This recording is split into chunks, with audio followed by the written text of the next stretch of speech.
Bienvenidas. Meditaciones al Corazón nace en este tiempo de pandemia, donde un grupo de mujeres de diferentes países nos reunimos vía Zoom cada martes y hemos sido tan bendecidas a través de la palabra de Dios que queremos compartirlo contigo. Y es nuestro deseo que el Señor pueda consolar, fortalecer, animar y que sostenga el corazón de muchas mujeres a través del estudio de la palabra de Dios por medio de diferentes expositoras. Queremos dar gloria a Dios por la oportunidad que nos permite de poder llevar su palabra a otras mujeres a través del mundo. Disfruta de estos videos. Dios te bendiga. Gracias a todas las que hablaron.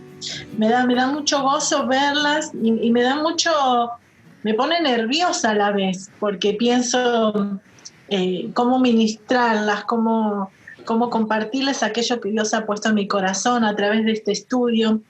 Y por ahí no voy a decir las cosas que ustedes están esperando, pero bueno, está el tiempo de preguntas y respuestas después. Así que bueno, vamos a empezar con nuestro tiempo. El título que me pidieron desarrollar y compartir es Sufrimiento en el ministerio. Puede ser también otro título, Conflicto en la vida cristiana. Si quieren hacerlo multiple choice, puede ser conflicto en el ministerio o sufrimiento en la vida cristiana, como ustedes quieran. Ahí les dejo la opción, elijan después al terminar el estudio el título que más les guste. Si vamos al diccionario, sufrimiento se define como padecimiento, dolor, pena, conflicto. Sufrimiento puede venir por problemas e incluye todas las áreas de nuestra vida. Cuando llega el sufrimiento a nosotras, se va a ver afectada el área física, el área emocional y el área espiritual. A nivel físico pueden ser enfermedades, accidentes, limitaciones. A nivel emocional, pérdidas, ausencias, cambios drásticos, esos cambios que nos sacuden y nos cambian la vida. ¿Qué produce todo eso en nuestra vida? Produce desánimo, desengaño, defraudación. Sufrimiento en muchas ocasiones y en la mayoría de los casos viene a través de conflictos interpersonales. En la Biblia se habla mucho de sufrimiento relacionado a la palabra conflicto. Me trajo conflicto. Vamos a ver unos ejemplos, se los leo yo. En el Salmo 21 dice, Jehová te oiga en el día del conflicto, en el nombre del Dios de Jacob te defienda, te envíe ayuda desde su santuario y desde Sión te sostenga. Esa palabra conflicto ahí es un problema que me pone en aprietos, un problema que me trae presión, me pone en un aprieto. Esa es la palabra de conflicto o sufrimiento en ese texto. En Daniel 10:1 aparece esta palabra también y dice, en el año 3 de Ciro, rey de Persia, fue revelada palabra de Daniel llamado Belsasar, la palabra era verdadera y el conflicto grande. Pero él comprendió la palabra y tuvo inteligencia en la visión. Y ahí la palabra conflicto es la palabra que se usa para un espectáculo armado para una guerra. Lo que está diciendo ahí era el conflicto era grande.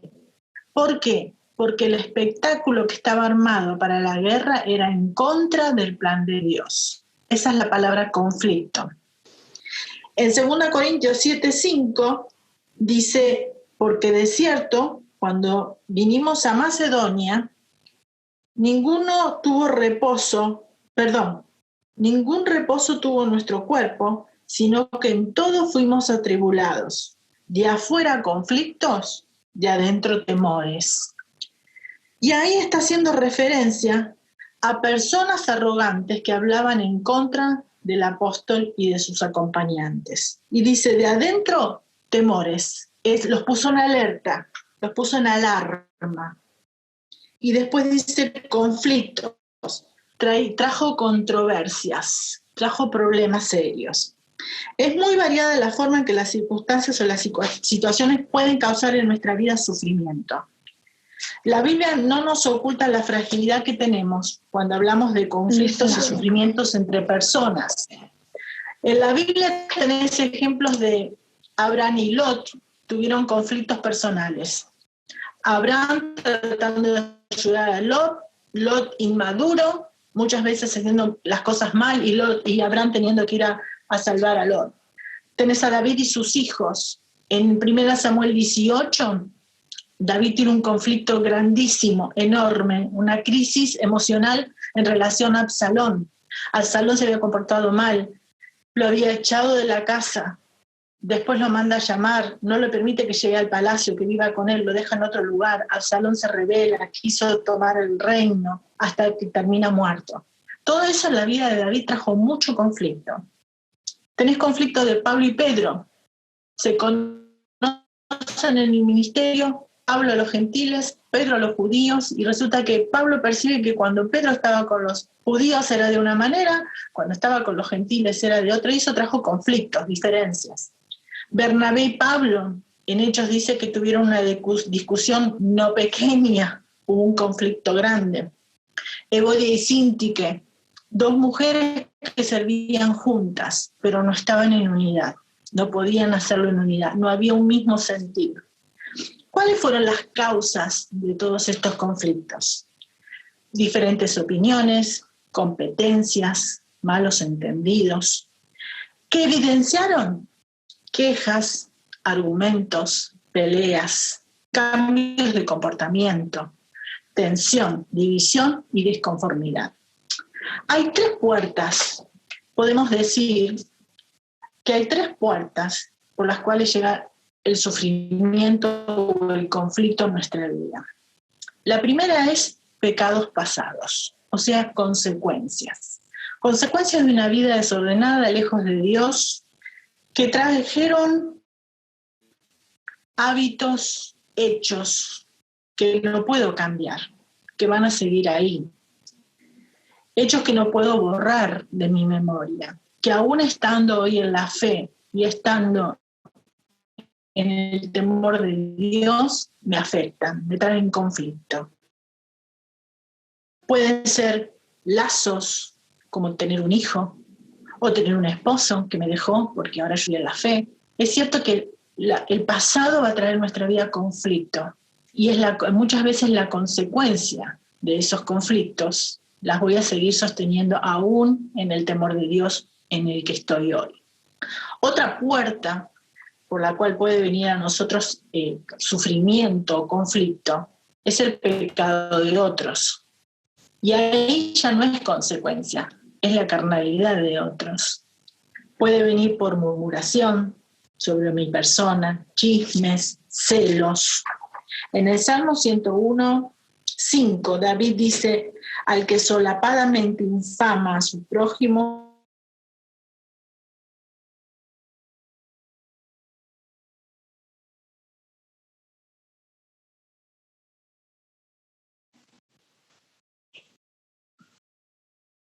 hola. La voz. ¿Están? Sí, Alba, se te pierde un Digo, poco. porque se cortó la luz. Ah, sí, dale, sigue Dale. entonces, porque se paró. Salmo Sí. 101, 5.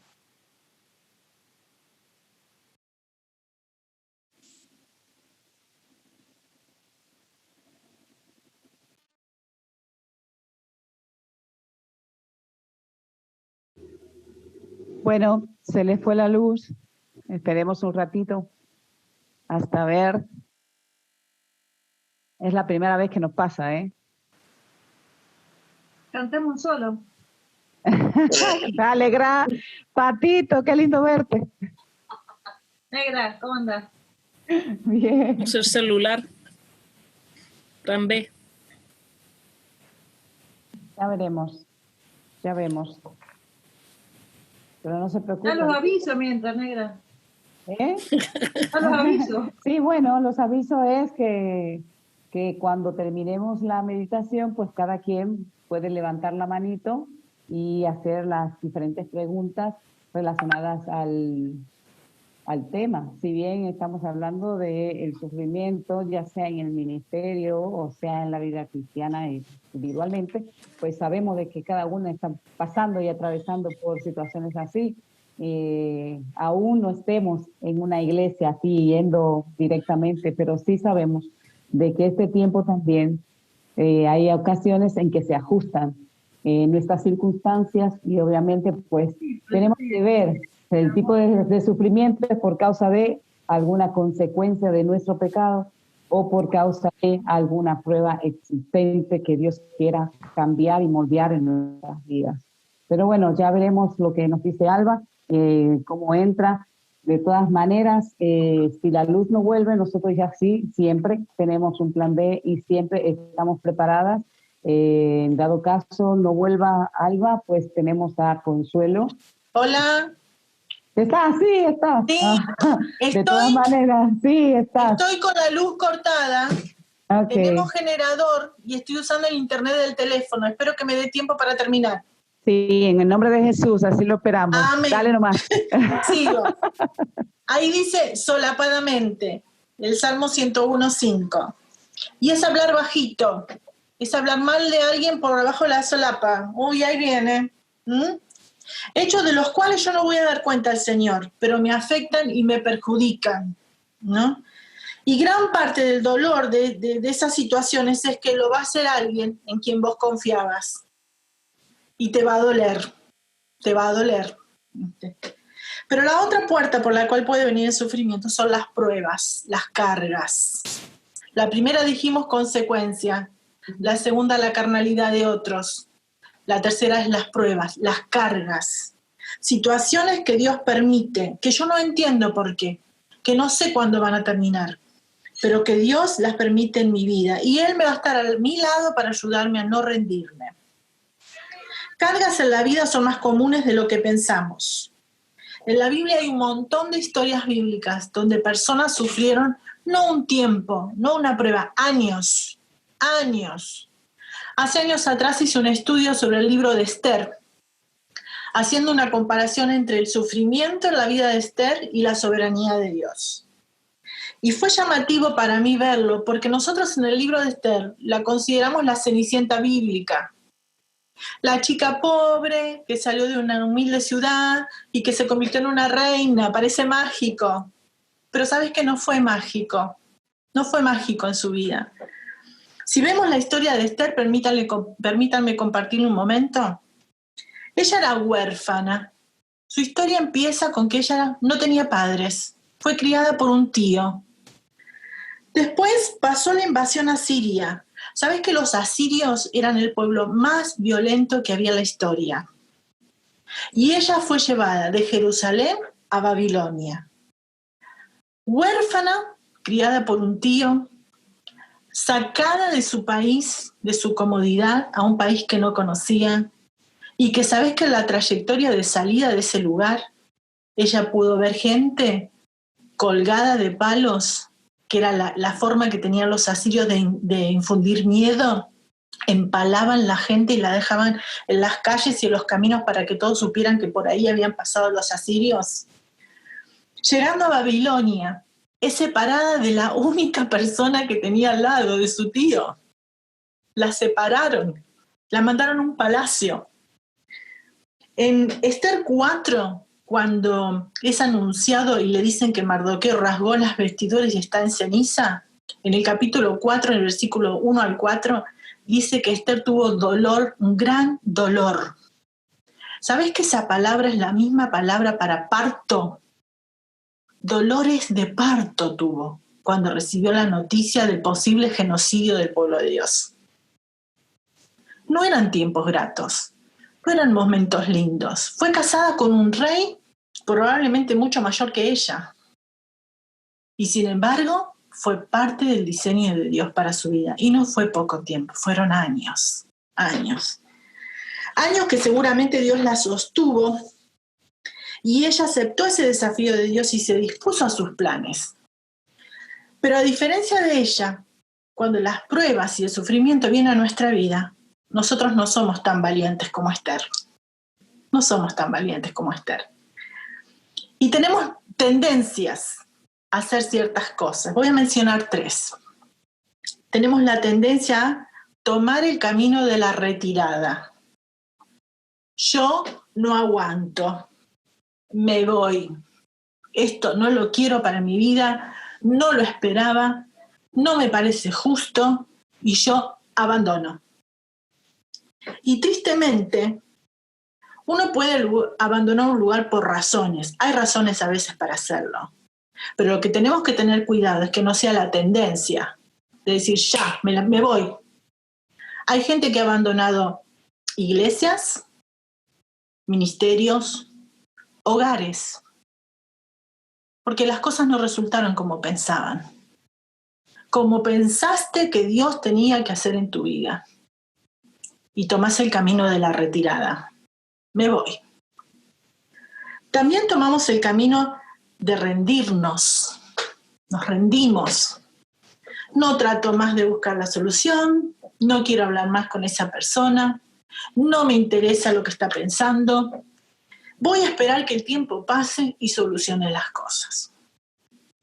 Y el tiempo no soluciona nada, lo acrecenta. Pero esa es nuestra tendencia. Si no tomo el camino de abandonar, lo que hago es me rindo. No me importa, lo dejo ahí. A veces tomamos el camino también de la resistencia. Hasta que la otra persona no cambie de actitud, de acá no me muevo. Me resisto. Y no estoy dispuesta a hacer los cambios que necesito para que la situación se arregle. Lo cierto es que de un camino a otro, el sufrimiento va a llegar a nosotras. Alguien dijo, el sufrimiento es un curso obligatorio en la Universidad Divina. Lo repito, el sufrimiento es un curso obligatorio en la Universidad Divina. ¿Por qué o para qué? Según Timoteo 3:16, versículo muy conocido, toda la escritura es inspirada por Dios, útil para enseñar, para redarguir, para corregir, para instruir en justicia, a fin de que el hombre de Dios sea perfecto, o sea, maduro, preparado para toda buena obra. El objetivo divino con los problemas, los conflictos y el sufrimiento es que maduremos. Que maduremos. Alguien dijo, el problema nuestro es que no entendemos que los conflictos no son el problema en sí, sino la falta de madurez que tenemos para enfrentarlos. Lo digo otra vez. El problema nuestro es que no entendemos que los conflictos no son el problema en sí, sino la falta de madurez que tenemos para enfrentarlos. Dios nos ha dejado en su palabra todas las cosas para solucionar los problemas de la vida. Eso dice 2 Pedro 1:3. Las cosas que pertenecen a la vida y a la piedad. Las cosas cotidianas, las cosas del diario vivir. Dios me las dio para que yo las viva y aprenda a vivirlas con madurez y buscando imitar a Cristo en todas esas áreas. Dios trae sufrimiento a nuestra vida, es cierto. Con el sufrimiento Dios tiene nuestra atención. De hecho, no deberíamos esperar a pasar por dificultades para buscar a Dios, pero seamos sinceras, pocas de nosotras somos capaces de entender que Él merece el mérito y no nosotras de las buenas cosas que nos suceden. Solo cuando las cosas van mal es cuando realmente le buscamos. Entonces, cuando paso sufrimiento, ¿qué tengo que tener en cuenta?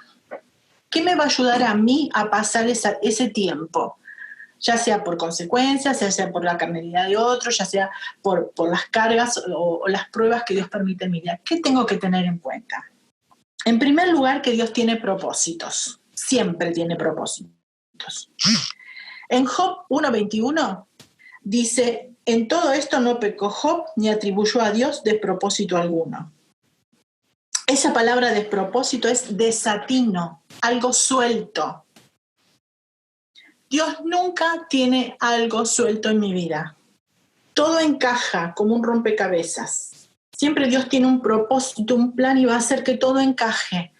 A veces no lo voy a ver hasta que ponga la última pieza. Pero Dios tiene propósitos. Salmo 138:8.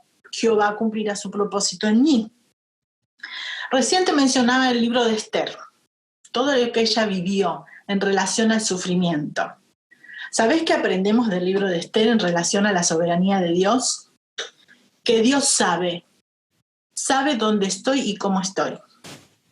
Que Dios le suplió con el tío la falta de sus padres, suplió con los eunucos la facilidad de aprender en el palacio lo que necesitaba, y suplió hasta con un rey bondadoso. No le tocó un rey orgulloso y vanidoso. Le tocó un rey que la amó. Dios suple, Dios sabe y Dios da la salida. Siempre es así. Siempre es así. Tiene la salida a mi situación y va a traer gloria a su nombre. En Santiago 5:11, hablando de Job, dice: he aquí tenemos por bienaventurados a los que sufren. Habéis oído la paciencia de Job y habéis visto el fin del Señor, que es muy misericordioso y compasivo. Esa palabra fin es meta, es la palabra meta. Habéis visto la meta que tenía Dios para Job, y Dios tenía 2 metas para Job. La primera era que saliera victorioso de la prueba, y la segunda, que trajera gloria al nombre de Dios. Esas son las metas de Dios para nosotras, en medio de la dificultad, en medio de la prueba. Que yo salga victoriosa y que traiga gloria al nombre de Dios. Si habrá traído gloria al nombre de Dios Job, que hoy, más de 2000 años después, estamos hablando de Job como ejemplo. Pero hay algo que me llama mucho la atención y que me gusta mucho y que me lo recuerdo a mí misma muchas veces. En Job 30:19, él dice, hablando de Dios: Él me derribó en el lodo, soy semejante al polvo y la ceniza. Hay una amiga mía que sabe que cuando estoy en problemas le digo: ¿cómo estás? Hecha polvo. Estoy hecha polvo, ya más abajo no puedo ir. Pero ¿qué es lo que Job está diciendo? Lo que está diciendo es: no soy nada. No soy nada. Pase lo que pase, lo importante acá no soy yo. Soy polvo y ceniza. Y yo creo que desde ahí fue donde Dios le levantó a Job para traer gloria a su nombre. Desde esa actitud humilde de decir: el importante acá no soy yo, el importante es Dios. He visto personas valiosas, hermosas, admitir a un Dios amoroso y verdadero en las situaciones más extremas de su vida. Recuerdo, hace unos años atrás, leí un libro hablando de las 5 esposas de los misioneros que murieron en Ecuador. Y la esposa de Nathanael Sainz, en el momento que recibe la noticia que su esposo había muerto, le tiene que dar la noticia a su hijo, que tenía 8 años, Steve. Y ella se acerca, lo abraza y le dice: hijo mío, te voy a decir algo que te va a causar muchísimo dolor, pero quiero que pongas en tu mente y en tu corazón una cosa, y la vas a repetir conmigo. Y le dijo esta frase: no hay dolor que Dios desperdicie. No hay dolor que Dios desperdicie. Entonces Dios tiene propósitos y Él está con nosotros en esos propósitos. Pero también Dios quiere que aprendamos paciencia. Paciencia. En Hebreos 6:12, en la versión Nueva Internacional dice: no sean perezosos, más bien imiten a quienes por la fe y paciencia heredaron las promesas. ¿No? Personas significativas y que impactan la vida de otros pasaron por la escuela de la paciencia, del largo aguante, de esperar en Dios. El sufrimiento puede parecer insoportable. En 2 Corintios 1:9 dice el apóstol: pero tuvimos en nosotros sentencia de muerte.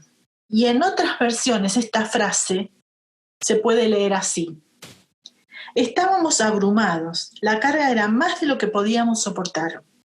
Estábamos tan mal que no pensamos que llegaríamos a lograrlo. Estábamos excesivamente presionados, más allá de nuestras fuerzas. ¿Te has sentido así? ¿Te has sentido así? Necesitamos aprender a tener paciencia.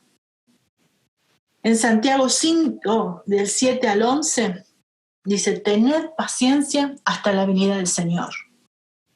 En el versículo 8 dice, tened paciencia y afirmar vuestros corazones. Y en el versículo 10 dice, tomad como ejemplo de paciencia a los profetas. Tened paciencia hasta la venida del Señor. Esa es una paciencia que espera, que se dispone a esperar el tiempo que sea necesario. El Salmo 33, 22 dice, sea tu misericordia, oh Jehová, sobre nosotros según esperamos en ti. Y me impactó este texto, porque yo dije, en la medida que espero en Dios, ¿va a llegar la misericordia en mi vida? ¿Es proporcional? Sí, es proporcional. A más espero en Dios, más voy a tener de su misericordia. Salmo 147, 11 dice, se complace Jehová en los que le temen, en los que esperan en su misericordia. Y esperar es tener descanso, el descanso que no reacciona, el descanso que lleva todo a las manos de Dios. Tened paciencia. Pero dice, tened paciencia y afirmar vuestros corazones. La paciencia también me establece, pone firmeza, estabilidad en mi corazón. El Salmo 86, 11, que lo habían leído al principio, dice, enséñame, oh Jehová, tu camino, caminaré yo en tu verdad. Afirma mi corazón para que tema tu nombre. Enséñame y caminaré yo en tu verdad. Frente a la adversidad, cuando no puedo hacer nada y estoy de manos atadas, lo mejor que me puede pasar es estar anclada en la verdad. Estar anclada en la verdad. ¿Sabes algo interesante que nos pasa? Es que nosotras conocemos la verdad, cantamos la verdad, hablamos la verdad, memorizamos la verdad, pero somos muy flojas a la hora de aplicar la verdad. Y que la verdad nos mande. Que la verdad de Dios sea la que gobierne nuestro actuar, nuestra vida, nuestros sentimientos, nuestros pensamientos. ¿Sabes? La verdad es la que me tiene que llevar a vivir de una manera que agrada a Dios, aún en medio del sufrimiento. Porque si estoy anclada en la verdad, ella va a dar dirección en medio del problema a lo que tengo que hacer. Tal vez me va a pedir que pida perdón, que perdone, que pase por alto, que sea paciente, que persista. Pero la verdad me va a llevar a eso. Y ella va a ser la que afirme mi corazón, no otra cosa. No el que la persona venga y me diga, lo siento mucho, te hice mal, te ofendí. Eso no va a traer firmeza a mi corazón y estabilidad. Es la verdad de Dios. Pero también dice tener como ejemplo a los profetas. Y esa es una paciencia que entrena. La palabra ahí ejemplo es muestra, modelo. Tomar sus ejemplos me ayudará a recordar que no estoy sola, que lo que estoy pasando no me pasa solo a mí. Ellos salieron adelante en medio de dificultad. En Hebreos 11, del 32 en adelante, está hablando, no lo quiero leer por cuestión de tiempo, pero está hablando de Jefté, Hebreos 11, de Rahab, de Jefté, de Sansón, de David, de Samuel, de los profetas. Pero en el versículo 39 dice, y todos estos, aunque alcanzaron buen testimonio mediante la fe, no recibieron lo prometido, proveyendo a Dios una cosa mejor para nosotros, para que no fuesen ellos perfeccionados aparte de nosotros. Estos hombres y mujeres que dieron sus vidas, que pasaron cosas tremendas, entregando hacia el martirio, todavía no llegaron. Nos están esperando a nosotros. Juntos vamos a llegar a la presencia de Dios a recibir el premio. Eso me impacta, porque ellos son ejemplo. Ellos marcaron las huellas y yo tengo que seguir esas huellas. Y me están mirando diciendo, dale, vení, vamos, Vamos a la presencia de Dios con nuestra vida cumplida delante de Él para traer gloria a su nombre y recibir los premios. Impactante. Pero también otro objetivo que Dios tiene con el sufrimiento es hacernos recordar el recurso de las peticiones. El recurso de las peticiones. Filipenses 4:6 dice, por nada estáis afanosos. Afanosos aquí es estar haciendo algo, pero con la mente en otro lado. Eso es muy nuestro, chicas. Yo lavo los platos y estoy pensando cómo voy a pagar las cuentas. Yo me miro en el espejo y me estoy maquillando y estoy pensando que me habló mal, que me ofendió, que no me dijo. Eso es muy nuestro, el afán. Pero tenemos que aprender a tener el recurso de las peticiones. Y peticiones ahí es cosas pedidas, cosas expresadas, cosas contadas. Es ir continuamente al Señor a contarle qué me pasa, cómo me siento, qué me hicieron, qué no me gusta, qué hay en mi corazón, que no está bien, para estar siempre en dependencia de Dios. El problema nuestro es que cuando estamos en sufrimiento y en dolor, pensamos que Dios está lejos. Pensamos que Dios está lejos, se alejó de mí. ¿Sabéis que David dice en el Salmo 10:1, ¿por qué estás lejos, oh Jehová, y te escondes en el tiempo de la tribulación? Dios está lejos. Ahora estoy sola en este problema y en esta situación. ¿Y sabes cuál es el error más grande? Que Dios no se alejó.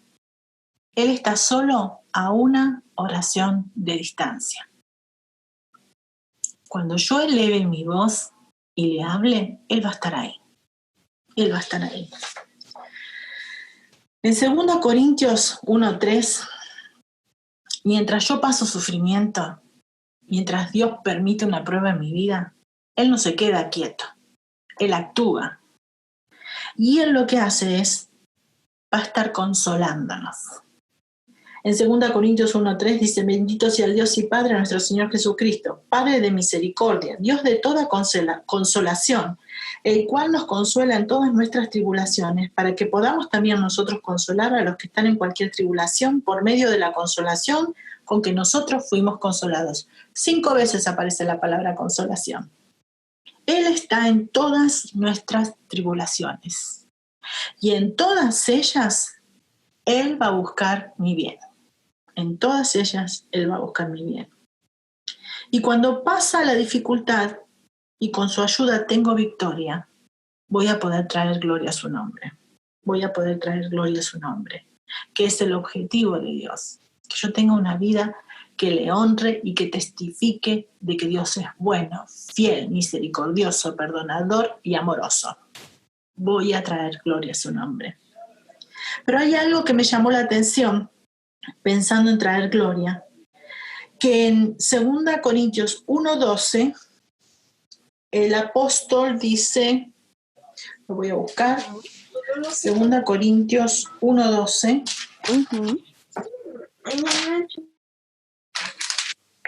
hablando de su conducta, él dice, porque esta es nuestra gloria, el testimonio de nuestra conciencia, que con sencillez y sinceridad de Dios, no con sabiduría humana, sino con la gracia de Dios, nos hemos conducido en el mundo, y mucho más con vosotros.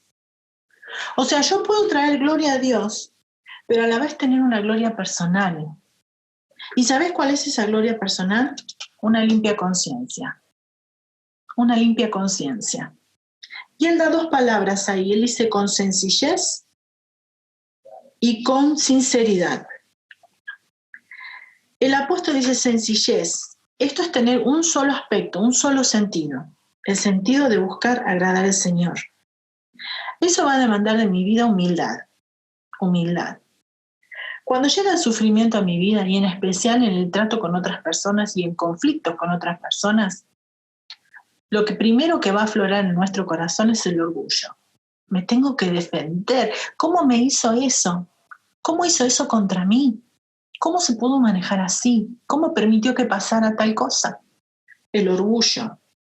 La necesidad de defendernos, de mostrar que es injusto lo que está pasando. Necesitamos aprender a entender que tenemos que ser sencillas y humildes para poder evidenciar y poder sostener el carácter que Dios quiere formar en mi vida. ¿Sabes? Las personas en mi vida y en mi alrededor pueden ver mi reputación, que Alba es buena, que Alba es linda, que Alba es amable, que Alba es servidora, pero mi carácter lo ve Dios. Mi carácter lo ve Dios. Y yo necesito aprender a formar un carácter humilde y sencillo, aún en la dificultad, porque eso me va a ayudar a tener una limpia conciencia. Una de las cosas que más he cuidado en mi vida en tiempos de dificultad es poder mirar a alguien a los ojos y no tener que bajar la vista. Porque en algún momento hice algo que no correspondía ni a la verdad de Dios ni a lo que Dios dice que yo tenía que hacer. Sencillez. Pero también dice sinceridad. ¿Sabés que en la antigüedad cuando vos querías probar un jarrón y saber si era auténtico lo poníamos al sol, lo ponían al sol? ¿Por qué? Porque si tenía una grieta había sido rellenado con cera y la cera al sol se derretía. Para saber si yo estoy siendo auténtica, si yo estoy teniendo una conciencia limpia, un andar en el temor de Dios, ¿sabés lo que tengo que hacer? Pasar por el sol, pasar por el fuego. Porque el fuego siempre purifica. El fuego siempre purifica. Y necesitamos el calor del sol y del fuego para formar ese carácter, para tener sinceridad, no solo con Dios, con los demás también, que sepan que soy auténtica, sincera. Y para que el fuego nos limpie, el fuego siempre limpia. Nos limpia de decir y no vivir. Nos limpia de saber y no obedecer. Nos limpia de parecer y no ser. El fuego siempre limpia. Pero hay otro versículo que me encanta, que es el de Pablo, cuando dice, por la gracia de Dios soy lo que soy. Y su gracia no ha sido en vano para conmigo. ¿Puede que la gracia de Dios sea en vano con alguien? Y tal vez sí. Tal vez sí. ¿Cuándo sucede eso? Cuando yo no dejo que Dios mande. Cuando yo no permito que sus propósitos se cumplan en mi vida. Cuando yo no quiero tener paciencia. Cuando yo dejo de usar las peticiones. Y cuando me olvido que Él quiere que forme carácter cristiano. Que Dios nos ayude a poder mirar las pruebas y el sufrimiento como una bendición. Hay momentos en que no los vas a ver así y las emociones nos pueden ganar. Pero que la gracia de Dios nos ayude a traer gloria a su nombre y victoria sobre la situación que estamos pasando. Y que el sufrimiento sea algo que me sirva para consolar a otros cuando pasa la misma situación. Y que yo no quede igual. Que yo no quede igual después de lo que viví. Y así madurar y crecer y seguir haciendo lo que Dios tiene para mí. Espero que esto sea de bendición en tu vida como lo fue para la mía. Todavía lo tengo que practicar y aprender. Pero el Señor es bueno, ya nos dio todo, todas las herramientas para salir adelante. Así que muchísimas gracias por este tiempo. Y vamos a orar. Querido Dios, gracias porque eres fiel, nos amas, eres amoroso. Eres un Dios que en todo tiempo las cosas se encajan, nada se escapa de tu control y de tu mano. Y queremos rogarte, Señor, que cuando esas dificultades llegan a nuestra vida o en las que estamos pasando hoy, podamos siempre recordar tu bondad, tu misericordia, tus planes y propósitos para cada una de nosotras. Danos victoria, Señor, siempre aferradas a tu verdad para traer gloria a tu nombre. En el nombre de Jesús, amén.